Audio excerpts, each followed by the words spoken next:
Could you tell our alumni a bit about your background and how you got to Managing Director of Royal Brompton and Harefield Hospital? Okay, thank you very much, and thank you for the invitation. And it's a pleasure to sit down and have this chat. It's quite a long story, so I guess it's difficult to know where to start. But I'll perhaps start when I joined Harefield, and as I said, I qualified as a doctor in 1986, and I first went to Harefield as an SHO in the late 1980s for a brief period as a locum, came back as a registrar, and then came back as a consultant in 1999 between Hillingdon and Harefield. And as far as the ending up in the position that I'm in at the moment, I don't think that ever crossed my mind until almost until it happened. I would say so I from a consultant job, my route into clinical leadership was through trying to improve things. Initially, trying to improve the rota. Clinical governance was just coming in to be a thing where health services and the hospitals had to measure outcomes and improve outcomes. So I got heavily involved in that. I then became clinical director and then joint medical director at Hillingdon, and then Professor Tim Evans recruited me to come across to Harefield as the divisional director for the heart division, and within a year he then said, "Do you want to be medical director?" which I hadn't seen coming. It was obviously a job I couldn't say no to. And then from that role I then became the managing director. Initially when Bob was unwell just prior to the merger, and then I was appointed as part of the merged organisation with Guy's and St Thomas's as the first managing director starting from the 1st of February. Thank you. And do you remember, like, what was your first impression of Harefield Hospital when you started working there? So I think my first impression when I went there in the 1980s, which was at the height, if you like, of the fame of Harefield with Magda Yakub and the transplant programme, and I guess I was slightly taken aback when I arrived by the buildings, and I was expecting some high-tech big modern hospital, and clearly Harefield isn't a modern hospital building even back then, and so I was astonished by the quality of what was going on and the cutting edge nature of what was going on. Walking around the corridors, and there was a patient who'd had a heart transplant. The patient next to them had a heart and lung transplant, and it was just sort of, one of those awe-inspiring moments. But yet, along with all of that, it was a very friendly, close-knit place, and I think that's that culture and that feeling there has been maintained ever since. Yeah. What made you want to work at the Brompton and Harefield? And I mean, coming back and forth, but what made you want to stay for that length of time? I think again it's a little bit about the culture, the ethos of the place, the quality of the care, the people. I mean, it's and my clinical work was predominantly based, as it always has been, at Harefield rather than on the Brompton site. So I'm speaking predominantly about Harefield, but it was a very small department. The whole hospital was involved in heart and thoracic surgery, but so everybody knew everybody else. There was a real team spirit and a feeling that with Magda Yakub in particular, who was really pushing the boat and doing cutting edge, innovative things with really high volumes and some really dedicated people, it was just a fantastic atmosphere. It was unlike anything else that I'd come across in my training, and it just felt the sort of place that I felt comfortable with and that I wanted to be part of and work in. So that was Harefield, and then since I took over as medical director at the Brompton, I've also had the great privilege of getting to know the Brompton part of the organisation much better, and the expertise, and again the fantastic range of people that work at the Brompton, and so yeah, I certainly there's been no question of ever wanting to work anywhere else really. Once you're hooked into this place, I think it does grab you and keep your you can't imagine being somewhere that is different. Yeah. And who are some of the memorable people that you worked with? I mean, there have been lots of people on lots of different levels. Of course, I've mentioned one of the most famous in Magdi Yacoub, and it was extraordinary working with somebody of that stature and with that aura. And of course, he's still active around the Heart Science Centre and the Magdi Yacoub Institute at Harefield, and still really interested in science and patients and everything, which is fantastic.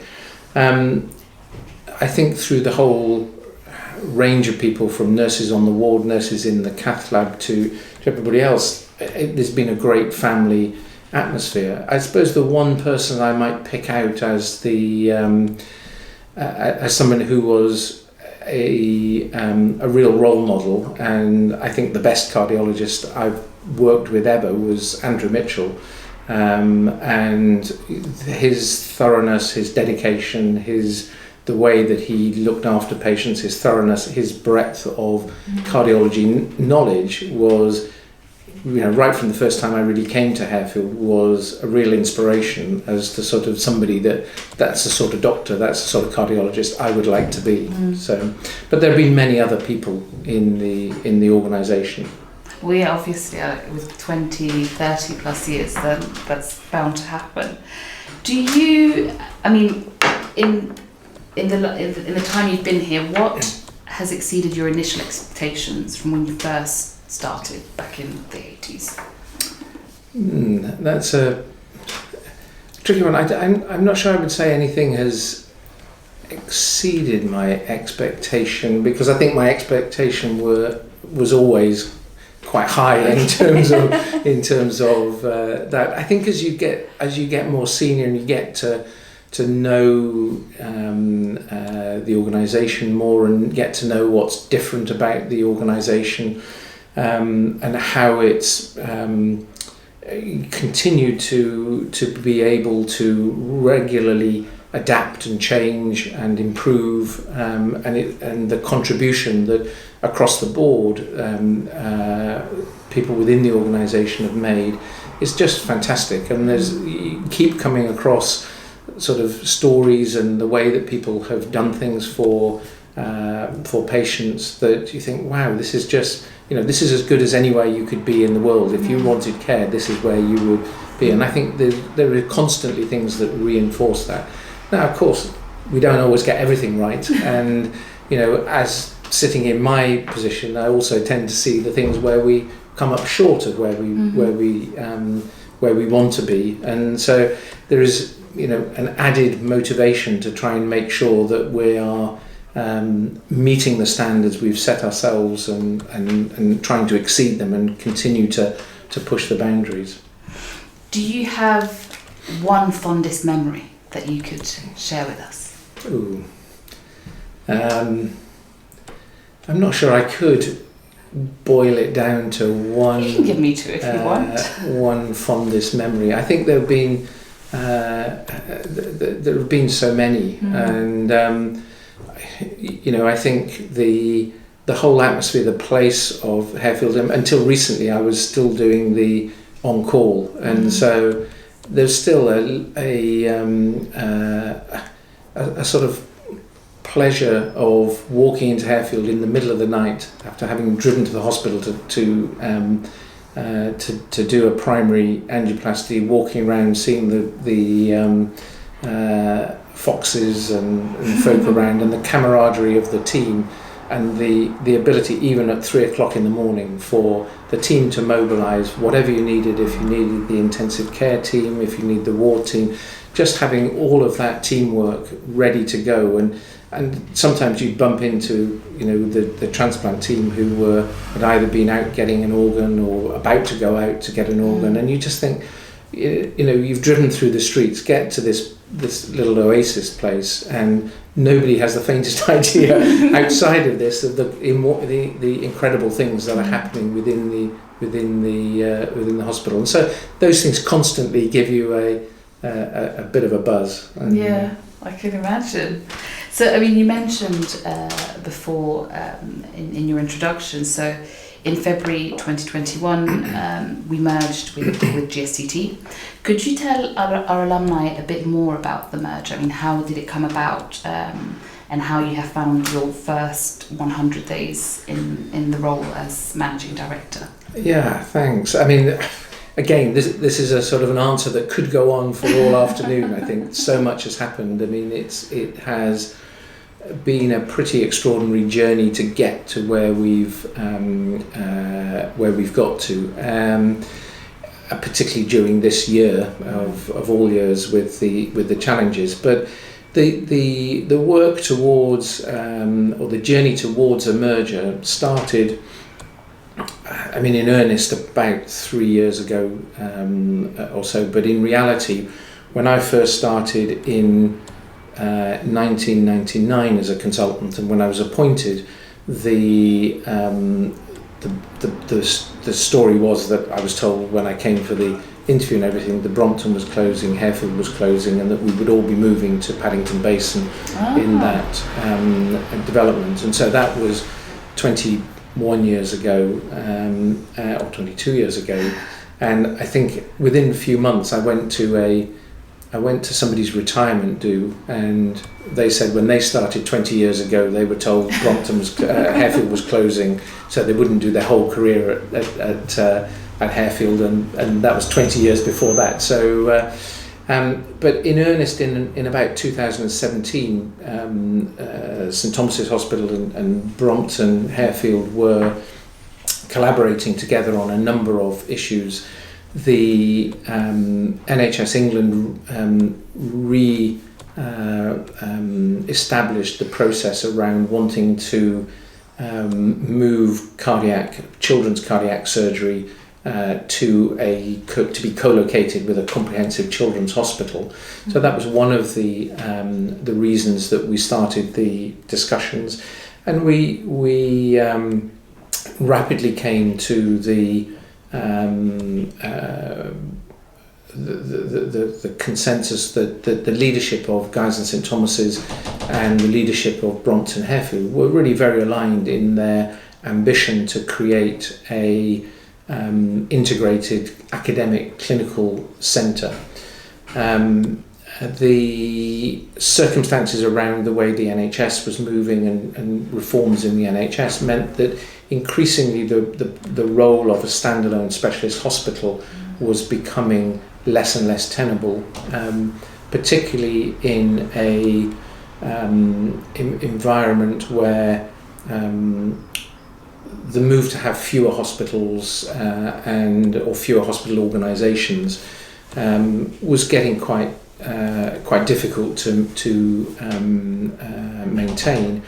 And so as we worked together with initially a partnership through King's Health Partners, it was clear that the governance structure and how you actually make this happen would be more achievable through a merger than through a joint venture. It would be terribly complicated, the governance structures of those things. And that was clear from NHS England, supported the partnership and the agreement, but really wanted the organisations to come together. And so over the process of the year or so, 18 months leading up to the merger, we went through the GP consultation and due diligence of all of those things. So that's how we came to the merger. In terms of the first 100 days, it's a sort of interesting when you say about the first 100 days. It feels like it's been a lot longer than that. It's a lot of things are going on. We are learning how we move from being a small organisation into a larger, broader organisation. The welcome from colleagues at Guy's and St Thomas's has been really fantastic and has been very warm, and I think the organisations are aligned in our ambition. We are still working out the details of how we bring the teams together, and there's a lot more work to be done on that. And of course the restrictions of the pandemic, where we've had less face-to-face meetings than we would normally have, has been a hindrance to getting the teams together and getting people to know each other on the other side. So as we move out of the pandemic, we will be getting staff from all the different sites just to be interacting, getting to know each other. And the challenge is how we don't just look at this as having 3 separate hospital sites delivering similar care, but how we really take advantage of the scale of the clinical services, the subspecialisation that enables us to get the resilience that we've got, and really develop something. Our ambition is to be world leading in both clinical care, research and innovation, education and training. Thank you. And so how can our alumni support our hospitals from afar? Yeah, I think, I mean, I really welcome the establishment and the formalisation of the alumni group, because we've had it in an informal way for some time, but I think the step change that you and your team have been able to set up is really fantastic, and I hope it's around building a community and support in that way. I think there is the number of really high quality people who are in all walks of all areas of the health service who've come through Brompton Harefield at some point in their career. It would be a who's who, I think, of heart and lung medicine. So I think the trying to make the most of that community in all sorts of ways.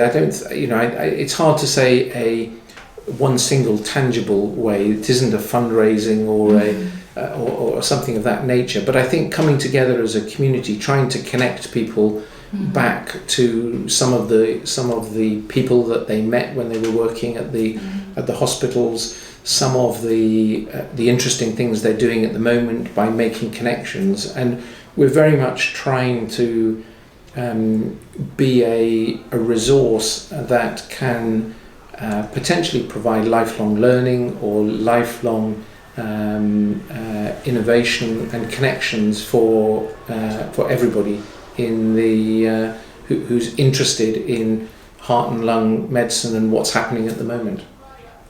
Thank you. And I mean, now that we are part of GSTT, could you tell our alumni, what does the future hold for Brompton and Harefield? I think it's a great question, and I hope the future is really exciting and really stable, because I think for the first time since 99 when I joined the organisation, I think that we've secured a sustainable future for the Royal Brompton Hospital and Harefield hospitals, and I think that we can now concentrate on improving the quality of care that we give, being a system leader in heart and lung medicine, and really delivering what our mission is as being as a leading specialist hospital. Thank you so much, Richard. That's okay. Thank you very much. Are we done? Yes,